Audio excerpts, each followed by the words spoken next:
yang cukup populer nah, mengenai disfungsi ereksi. Ya, ya? Yes. Nah, tema ini cukup penting ya karena selama ini pria ini cukup percaya pada mitos. Misalnya nih, apa tuh? misalnya nih Mbak Fia nih, ya oke, Ya. besar itu kinerjanya bagus, sehingga perlu pendukung. Nah, kita akan bahas dengan Dokter Binsar.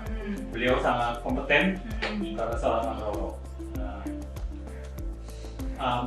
Mbak Fia akan memperkenalkan dulu siapa Dokter Binsar Martin. Silakan nih dok, mungkin bisa ceritain profilnya sekalian kasih teaser dikit. Aduh, yang sekarang lagi banyak dialami. Apa yang bikin dok puas tuh apa sih dok? Oke, silakan dok. Baik. Jadi nama saya Dr. Binsar Martin Sinaga, FIAS. Saya seorang medical sexologist yang memang sudah berkecimpung di dalam bidang kesehatan seksual dan infertilitas pria, lalu juga menangani micropenis pada anak. Memang problem seksual itu adalah problem yang sangat besar, terutama di negara yang Indonesia sudah saya katakan bukan lagi negara yang sedang berkembang, tetapi sudah hampir mencapai negara-negara menjadi negara maju. Ya. Dan salah satu tips saya adalah size is not matter, hardness matter. Nah, nanti saya akan peragakan nih, ya, erection hardness score-nya sesuai dengan topik kita malam ini. Ya. Menarik bukan? Menarik dong.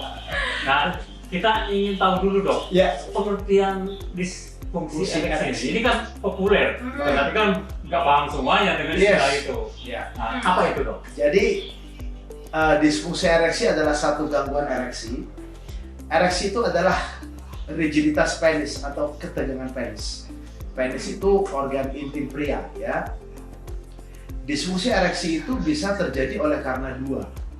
Pertama, pembuluh darah yang memang sudah bermasalah. Lalu yang berikut juga memang hormon itu hormon testosteron. Dalam ilmu seksologi, kekerasan itu ada 4 grade. Ya. Erection hardness score namanya. Kalau yang derajat paling bawah tuh derajat 1 itu yang paling rendah. Jadi dia tidak bisa keras. Model begini nih. Cuman membesar tapi tidak tegang. Nah, ya kan? Nomor 2, lembek. Sehingga susah penetrasi, ya. Dan ini banyak dikeluhkan oleh rumah tangga demi rumah tangga.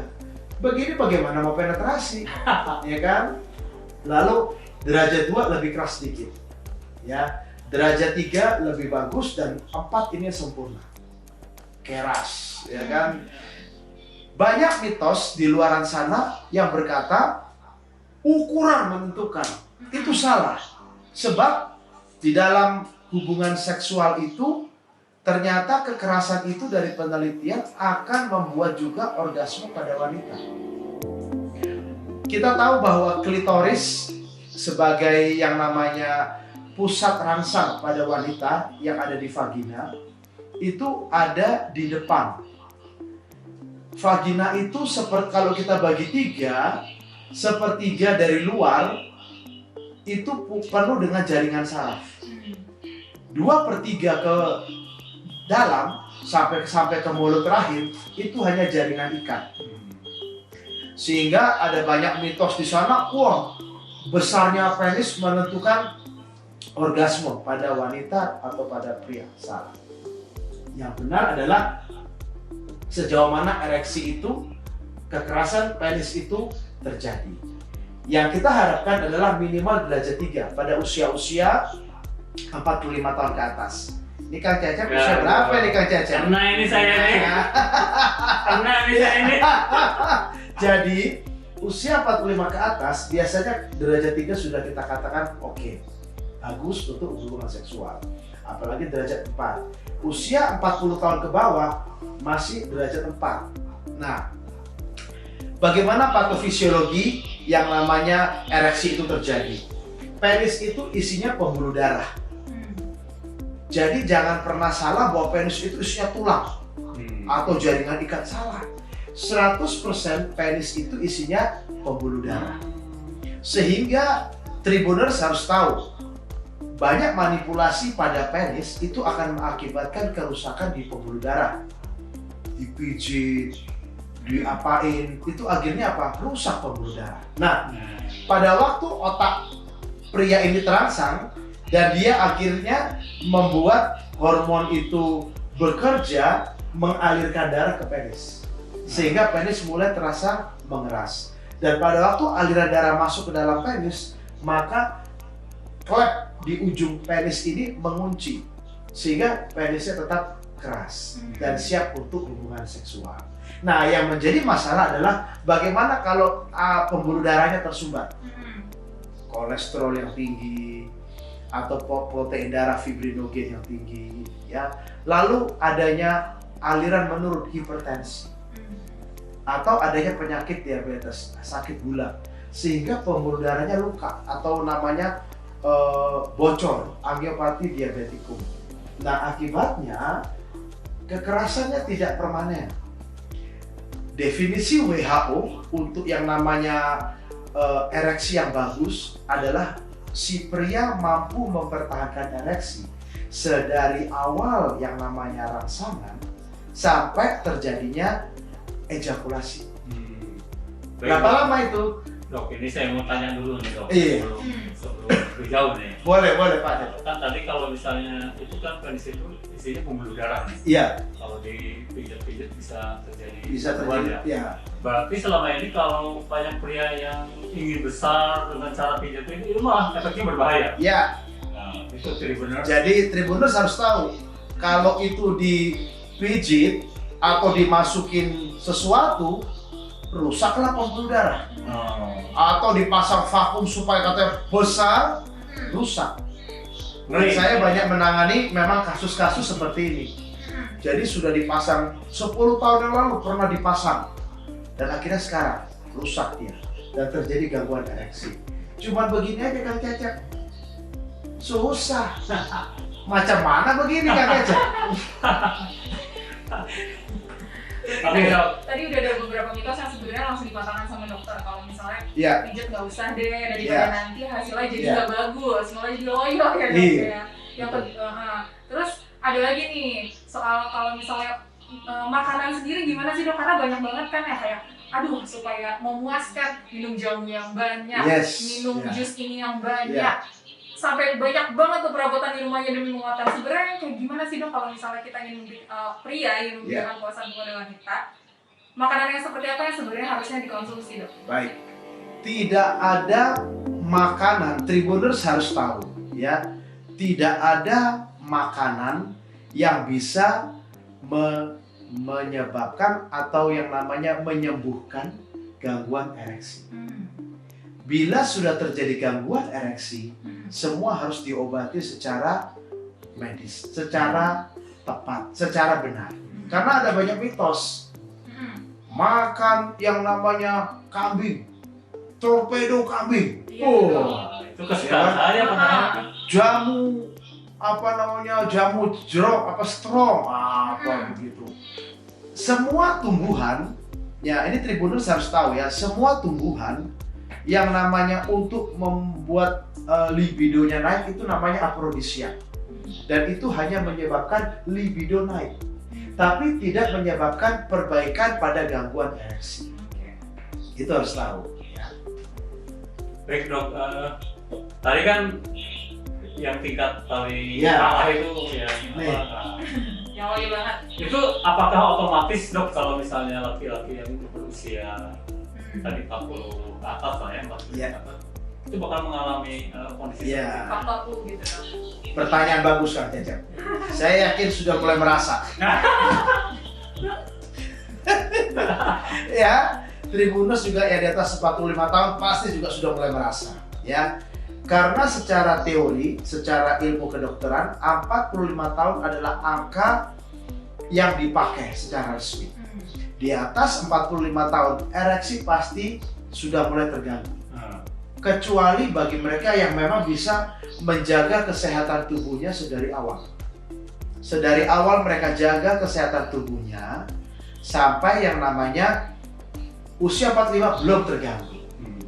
Tetapi apalagi yang namanya perokok, ya, lalu yang namanya istilahnya pola makannya yang tidak terkontrol, istirahatnya tidak cukup. Nah, satu lagi, kenapa bekerja itu adalah 9 jam satu hari, ya 9 jam satu hari, ya karena ternyata dalam pekerjaan itu hormon itu akan terpakai, sehingga akhirnya kalau dia terlalu overwork, nah ini akan mempercepat kerusakan dari pembuluh darah. Nah, Kang Cecep perlu tahu bahwa pembuluh darah pria itu 3 yang sama. Pembuluh darah di penis atau organ intim pria, pembuluh darah di jantung, dan pembuluh darah otak. Kalau terjadi gangguan ereksi, artinya pembuluh darah di jantung sama di otak pasti sudah mulai terganggu.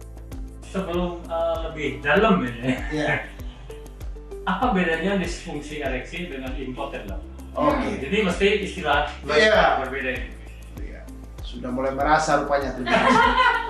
Kang Cecep besok korban ya. Kang Cecep ini sudah mulai, aduh, gimana ya Kang? Nah, itu biasa tuh Kang, nggak apa-apa. Ya. Dalam istilah awam tuh impotensia. Sebetulnya secara medis itu ini Kang Cecep nih. Ya, jadi erection hardness score-nya cuma 1. Jadi hanya terjadi pembesaran Kang Cecep, tidak keras. Nah, itu yang saya katakan tadi, kalau sudah ada terjadi gangguan pembuluh darah, hormon testosteronnya sudah drop, Iya. lalu terjadi yang namanya gangguan metabolisme tubuh yang lain. Nah, sehingga akhirnya proses untuk terjadi ereksi terganggu. Nah, kita juga jangan lupa bahwa proses ereksi itu juga dipengaruhi oleh sistem saraf. Nah, ada banyak orang yang sering sudah terganggu, penderita stroke, trauma tulang belakang, ya.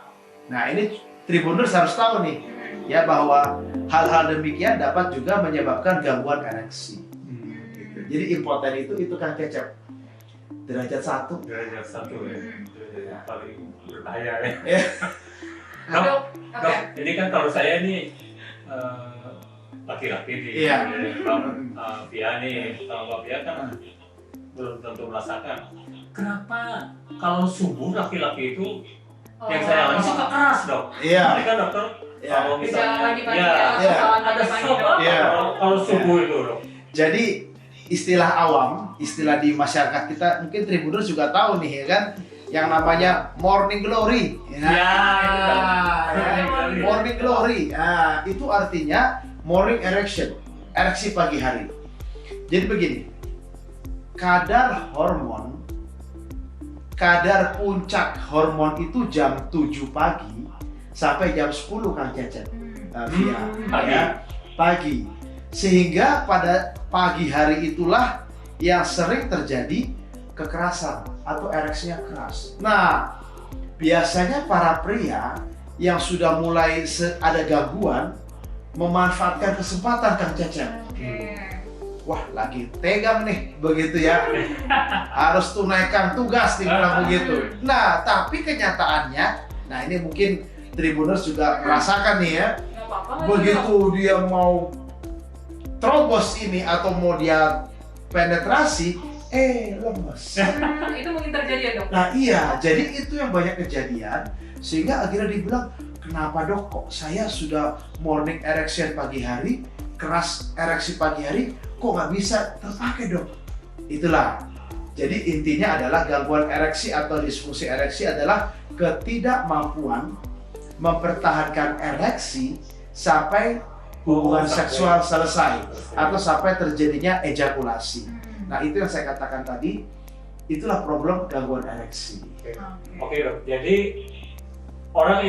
pria yang mengalami disfungsi ereksi, kalau subuh itu tetap dia bakal ada kenceng, keras, Iya. tetapi belum tentu berfungsi sampai Iya. selesai. Bahkan tergantung Kang Cecep. Artinya kalau kadar testosteron dia masih bagus, mungkin dia masih bisa. Walaupun ereksi sudah mulai berkurang. Tetapi begitu kadar testosteron dia semakin turun, biasanya morning erection tuh nggak ada lagi Kang Cecep. Oh.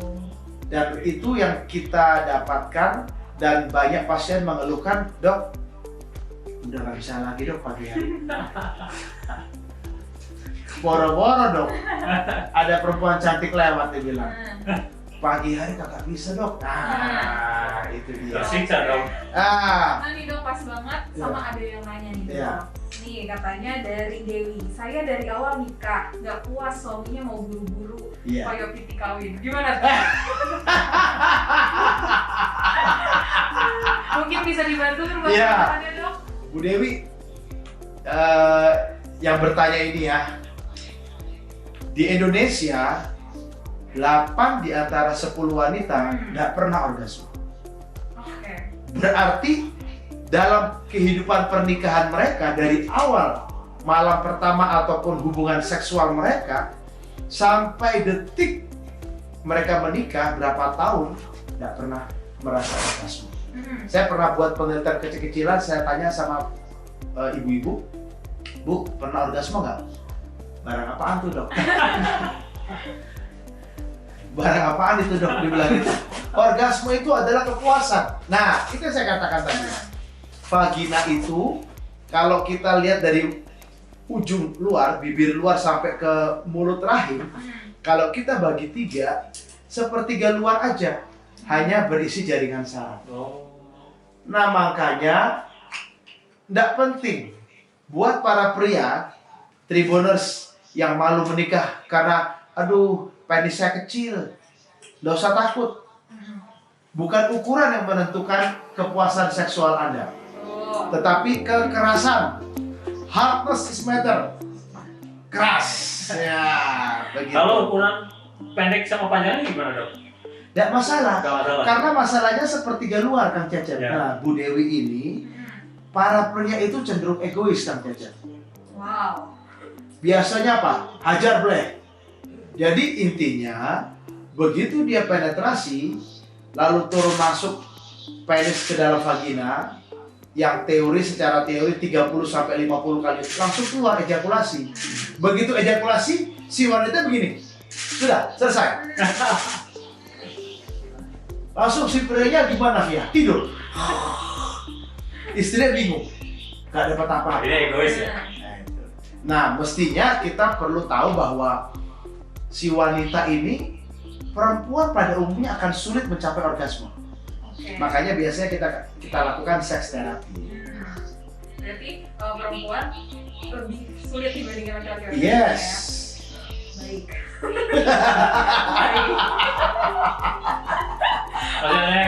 Masih ada dari YouTube ini. Katanya olahraga apa sih dok yang cocok biar napas panjang? Mungkin biar durasinya panjang gitu kalau ya dok. Oh, Nah, durasi yang sehat untuk hubungan seksual sejak dari foreplay. Tahu nggak via foreplay? tahu. Nah, Aneh. ya, Oh, bukan. foreplay Itu itu pengetahuan medis. Ya? permainan pendahuluan dari cumbu lalu meraba ya sampai terjadinya penetrasi dan akhirnya selesai. WHO berkata 30 menit. Jadi ada banyak di luar sana juga Kang Cecep yang sudah 45 tahun ke atas pengen perkasa. Dok, saya pengen 2 jam. Saya bilang, Bapak udah gangguan. Karena apa? Secara ilmu kedokteran, 30 menit itu sudah harus terjadi ejakulasi. Nah, ada satu problem namanya delayed ejaculation. Nanti kita bahas di depan. Yang namanya ejakulasi lama. Nah, ini juga bahaya.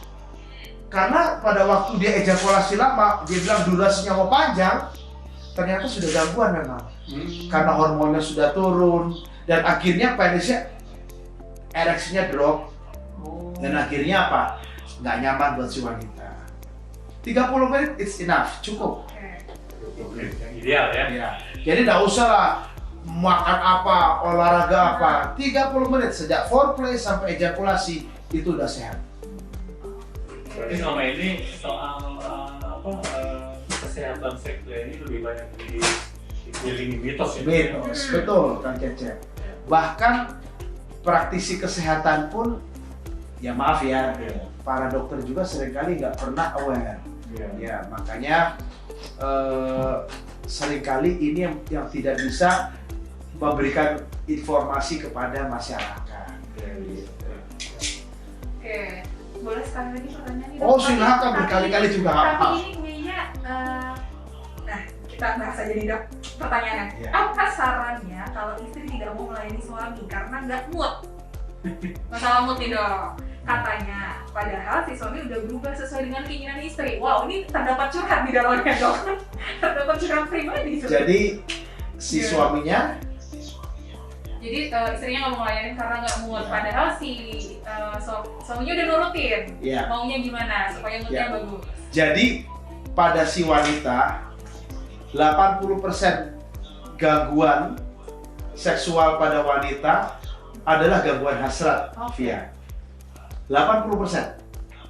Jadi wanita ini tribuners yang mungkin melihat acara kami ini dan ada seorang wanita ya 80% gangguan seksual pada wanita adalah gangguan hasrat.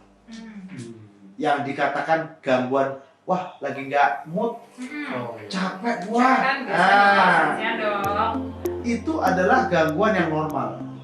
Kenapa? Dia tidak bugar, terlalu lelah mengurus anak, Ya. ditambah menjelang menopause Oh, ataupun sesudah menopause. Itu Via. Oke. Nah dok, mungkin baru masih ada yang baru bergabung lagi dan agak ketinggalan lagi di dok. Mungkin bisa dijelasin lagi dok menggunakan alat-alat yang dokter punya ini lebih ke arah faktor apa sih yang sebenarnya sekarang tuh di masa-masa kayak gini yang sering dicurhatin ke dokter, apalagi lagi pandemi kayak gini. Iya. Apakah ngaruh juga nih dok? Atau di tingkat manakah nih di masa-masa pandemi ini Iya. yang banyak keluhannya dok? Baik, di masa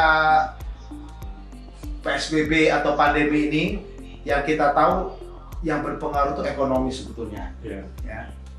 Bukan masalah virusnya, ini masalah ketakutan. Jadi secara psikologi ketakutan dan ada namanya faktor ekonomi, apalagi pembatasan semuanya.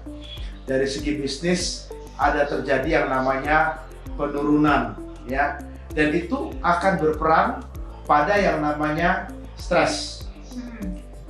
Kalau dia usia masih muda, kita tahu testosteron itu mencapai puncak pada usia 35 tahun. Sehingga akan berpengaruh pandemi ini pada usia-usia di atas 35, 40, 45 ke atas, ya. Dan akhirnya apa? Yang paling sering adalah terjadinya libido yang menurun. Itu yang nomor satu. Pada masa pandemi ini libido menurun. Kalau orang muda mah tidak pengaruh ke Cecep. Ya. Ya katanya angka kehamilan banyak sekarang. Saya bilang, karena lockdown di rumah WFH, work from home. Tuh, dan ternyata pernikahan banyak Pak. Di masa pandemi ini. Ya, jadi pada dasarnya pada masa pandemi ini yang pertama gangguan libido dan terutama pada wanita.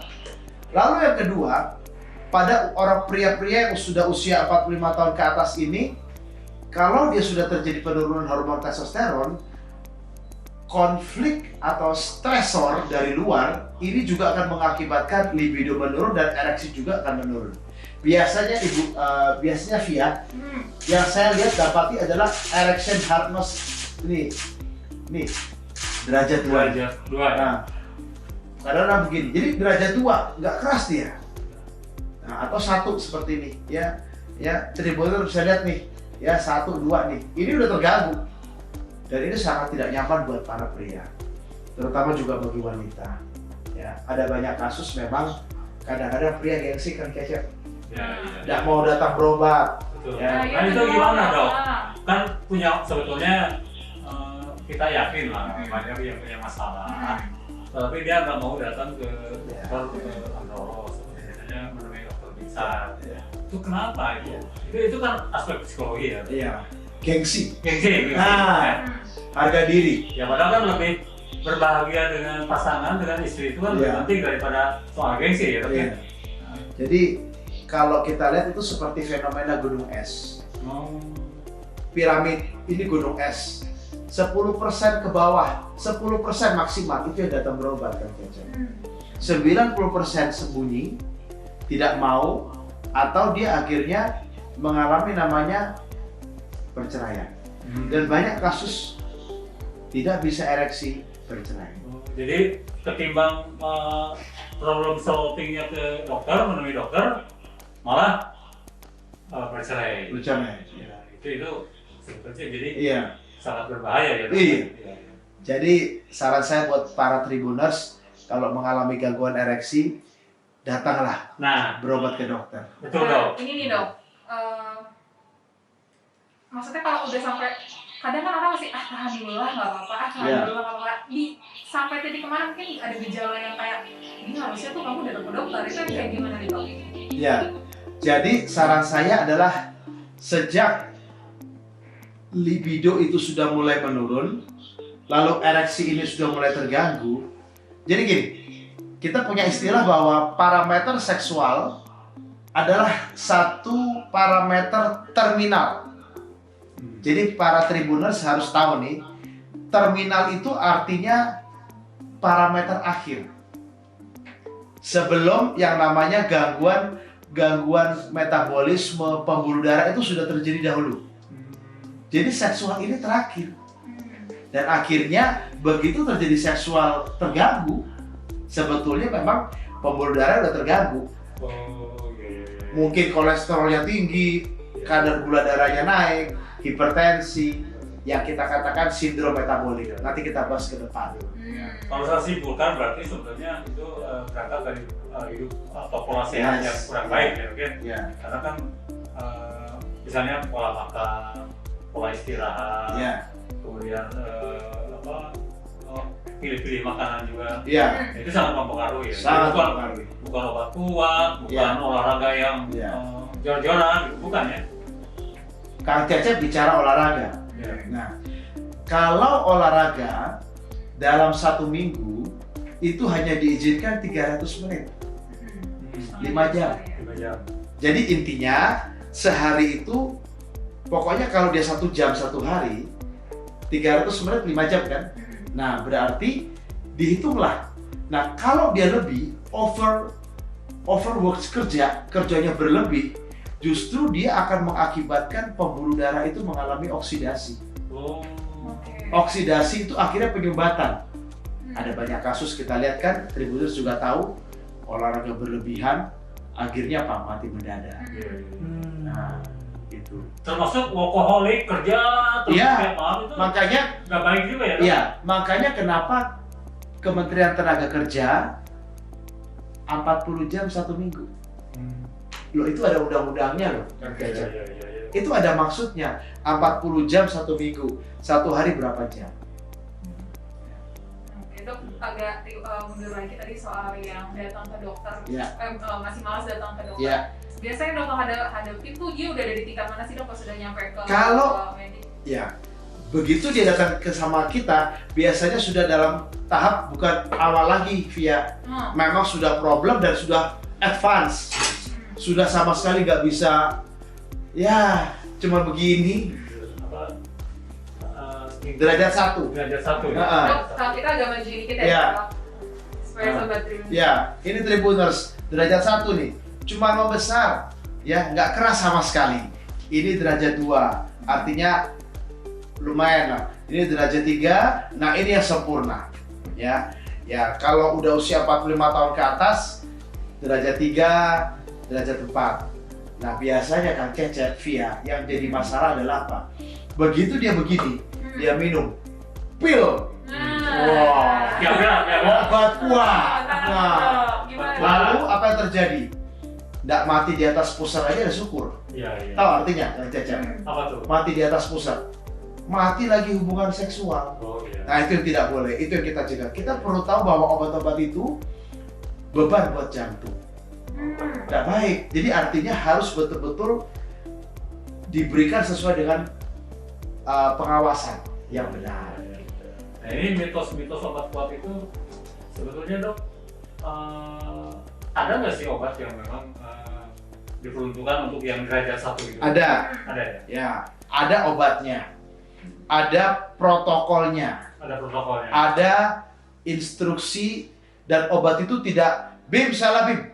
Saya mau kasih tahu Kang Cecep Via, tidak mungkin obat itu dimakan Bim salah Bim langsung besoknya ereksinya jreng. Nah, enggak. Ada proses. 10 sampai 15 tahun. Tadi pertanyaan Bu Via kan, datang ke saya atau ke dokter tuh dalam tahap apa? Tribuners harus tahu, 10 sampai 15 tahun akan terjadi proses untuk menyebabkan ereksi terganggu. 10 sampai 15 tahun. Coba bayangkan Kang Cecep. Berarti untuk mengobati gangguan ereksi perlu waktu. Ada terapi, maksudnya selain obat minum ya dok berarti? Ya, jadi obat itu kita berikan sebelum obat, jelas kita harus mengadakan pemeriksaan. Kita perlu periksa kadar hormonnya, kita perlu periksa yang namanya parameter metabolisme tubuh yang lain. Nah, setelah itu baru kita obati. Kalau kadar hormon testosteron dia rendah, parameter kita di bawah 400 nanogram per desiliter, mungkin kita perlu suntik hormon testosteron untuk memperbaiki itu. Ya, Tribuners. Dok, kalau misalnya tuh pria mengalami stres ya, misalnya kan si pandemi ini berpengaruh pada ekonomi, Ya. kemudian tuntutan dari Ya. istri dan Ya. anak juga banyak. Nah, mengalami stres itu sangat berpengaruh berarti kepada tingkat derajat itu tadi. Iya.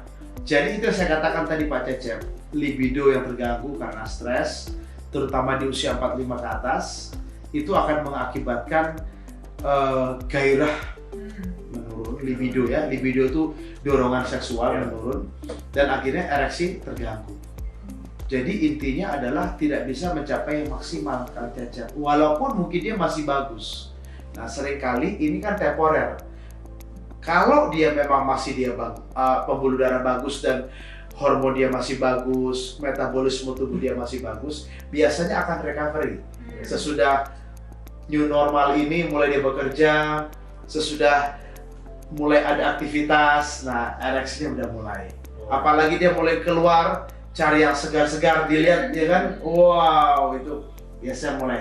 Tapi kalau dia memang sudah terganggu, pembuluh darah sudah mulai terganggu, metabolismenya terganggu, hormon mulai terganggu, ya sudah, memang sudahlah terganggu ereksinya. Itu Kang Cecep ya, Via ya. Iya, jadi berarti kalau hormon dan soal umur juga berarti ya dok, ada yang nanya. Yes, ya. Dari Fikri Fiksi, apakah rentang usia mempengaruhi hubungan seksual? Misalnya, perempuannya 20 tahun dan prianya 27 tahun. Nah, itu gimana tuh dok? Wah, itu pasangan ideal ya. Pasangan ini. Iya. Apa ideal dok? Nah. Jadi prianya lebih tua, Ya, pokoknya panjang. ada rentang Rentang. usia lah, 7 Nah, tahun ke atas. Memang kalau saya lihat yang paling sulit itu Via ya, Oke. rentang usia yang terlalu jauh. Idealnya itu buat saya antara 3 sampai 5 tahun. Oke, ya. Yang sedang memilih pasangan? Iya, yang sedang bergumul pasangan, mencari pasangan, Tribuners ya. Karena apa? 20 tahun itu yang siksa. Oke. Istilah saya siksa dunia. Kenapa? Begitu si pria usianya 50, taruh 50. Si wanitanya 30 tahun atau 35, itu masih ganas. Artinya kemampuan seksual wanita tuh masih menggebu-gebu. Nah, si prianya udah mulai hormon testosteron dia turun, ereksinya sudah mulai drop, dan akhirnya kewalahan. Dan itu jadi problem di rumah tangga. Oke. Jadi itu penting ya. Penting. Jadi Tribuners semua perlu di-highlight mungkin saya yang sedang mencari jodohnya jeda 5 tahun lah ya, biar pasti sama-sama enak gitu. Oke. Dok, Saran saya buat Tribuners adalah jangan terlalu panjang rentang usianya. Oke, dok. Lanjut lagi ada. Ya, silakan. Ini ada dari nggak tahu nih namanya. Sebaiknya hubungan suami istri seminggu berapa kali dok? Iya. Mumpung lagi di rumah aja, apakah bisa diperbanyak nih dok? Jadi kalau dia baru menikah biasanya itu kan rajin, Ya. ya, karena Semangat. ereksinya masih bagus, ya kan. Lalu Staminanya dia bagus, ya. ereksinya masih oke, libidonya juga masih bagus, ya kan. Nah, seringkali itu yang namanya hubungan seksual itu bisa tiap hari, ya. Tidak ada batasan secara ilmu kedokteran kapan hubungan itu dikatakan normal, frekuensinya berapa? Tidak ada, ya, via dan Kang Cecep, Berarti itu ya. juga mitos ya dok ya? Mitos. Jadi katanya hiperseks. Nah, hiperseks itu nggak ada. Oh, nggak ada dok? Lo nggak ada. Kenapa bisa Nah. muncul yang seperti itu? Jadi Tribuners harus tahu ya bahwa hiperseks itu nggak ada. Tidak ada istilah hiperseks. Itu adalah istilah mitos di luar sana, ya. Jadi tidak ada istilah hiperseks karena seksual intercourse atau hubungan seksual itu adalah bergantung kesepakatan. Ya. Oke.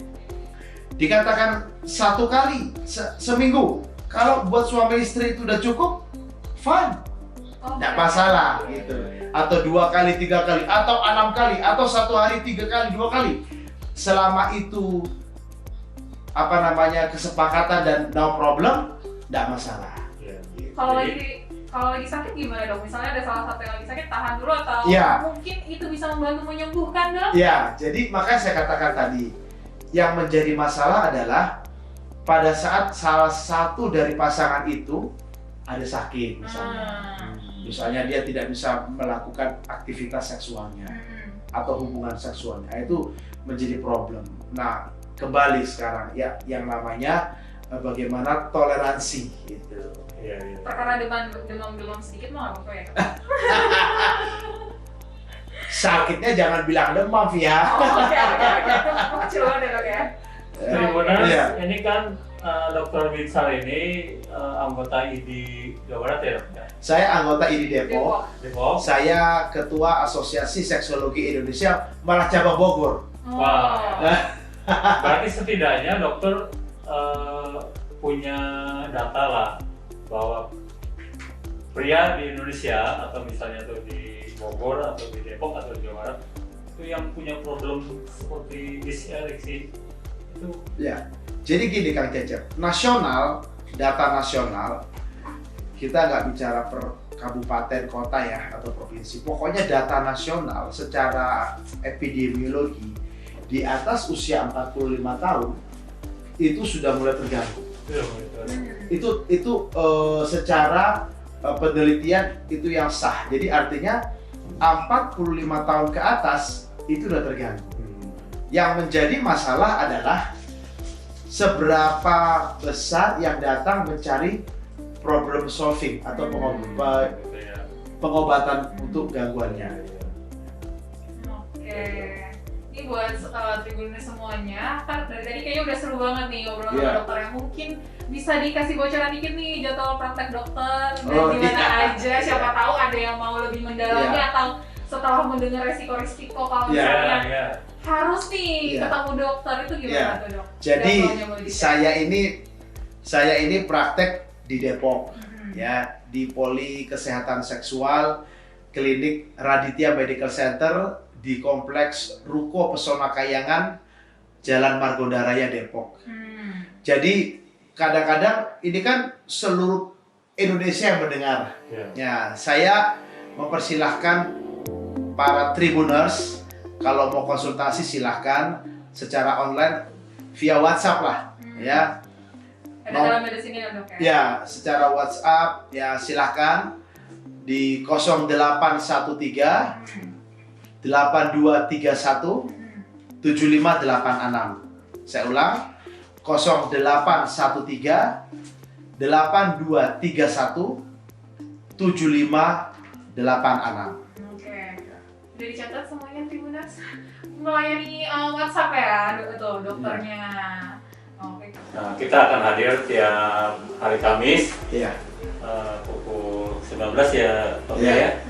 Ya, sebagai kesimpulan dari talkshow kita malam hari ini, saya akan bicara resume kesimpulan semuanya bahwa gangguan ereksi terjadi pada usia 45 tahun ke atas. Iya. para pria harus waspada akan hal ini. Gangguan ereksi terjadi oleh karena adanya gangguan di pembuluh darah dan di hormon yang disebabkan oleh gangguan metabolisme di tubuh. Dan yang ketiga, gangguan ereksi itu dapat diobati.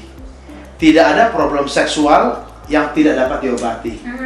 Dan jangan pernah berpikir bahwa harga diri kita drop pada waktu terjadi gangguan seksual, apalagi gangguan ereksi. Ya, dan saya berpraktek di Depok di klinik Raditya Medical Center di Poli Kesehatan Seksual dan Infertilitas, Jalan Margonda Raya, Kompleks Ruko Pesona Kayangan, Depok. Silahkan bagi Tribuners yang ingin konsultasi online di WhatsApp saya di 0813 8231 7586. Saya ulangi, 0813 8231 7586. Semoga acara ini atau talkshow kami ini bermanfaat, memberi informasi bagi Tribuners di seluruh Indonesia. Terima kasih sudah nonton. Jangan lupa like, subscribe, dan share ya.